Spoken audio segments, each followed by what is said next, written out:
In 1982, an Austrian salesman was sitting in a taxi in Hong Kong. He was exhausted, jet-lagged, running on empty after weeks of business travel across Southeast Asia. The driver handed him a small local energy drink called Krating Ding. He drank it. Within minutes, he felt completely different. His name was Dietrich Mateschitz, and that taxi ride would eventually build the most powerful sports brand on the planet. Mateschitz was not young. He was not a startup founder in a garage. He was 40 years old, a mid-level marketing executive at a toothpaste company called Blendax. But he recognized something in that small Thai drink that nobody in the West had seen yet. A gap, a market, an entire category that did not exist. He approached the Thai manufacturer, Chaleo Uvidya, and proposed a partnership. Each man invested $500,000. Each took a 49% stake. 2% went to Chaleo's son. The agreement was simple. Mateschitz would adapt the drink for Western tastes. Chaleo would keep producing it. Then came the hard part. 3 years of development. 3 years of reformulating the taste, the carbonation, the packaging, the entire identity of the product. When Red Bull finally launched in Austria in 1987, focus groups hated it. They said the taste was terrible, the name was strange. The concept made no sense. Every major beverage distributor in Europe passed on it. Mateschitz self-distributed. He loaded his car with cases of Red Bull and drove to ski resorts, to nightclubs, to university campuses.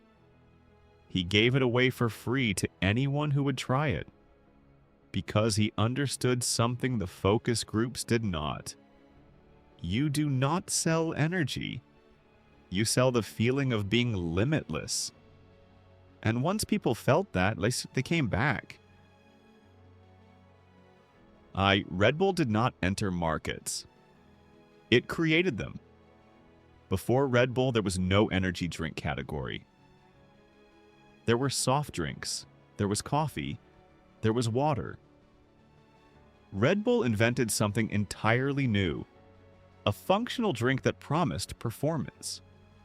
And then it did something no beverage company had ever done at that scale. It bought the culture, not sponsored it, not advertised in it, owned it. Red Bull Racing and Formula One, 2 full teams, competing against each other on the same grid. Red Bull athletes in cliff diving, wingsuit flying, freestyle motocross, ice cross downhill. Extreme sports that barely existed before Red Bull decided to fund and legitimize them.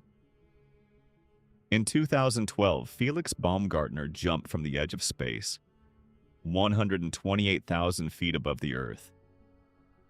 40 million people watched it live on YouTube. It was not a commercial. It cost more than most Super Bowl campaigns.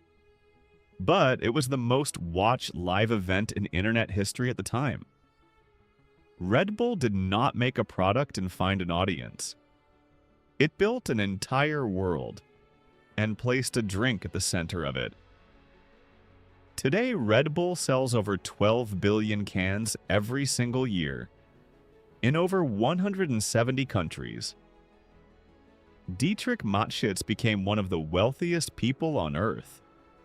He never ran a focus group again, because focus groups tell you what people want today. Mateschitz understood what they would need tomorrow. From a taxi in Hong Kong, from a drink nobody in the West had ever heard of. Red Bull did not give you wings. It gave an entire industry its identity.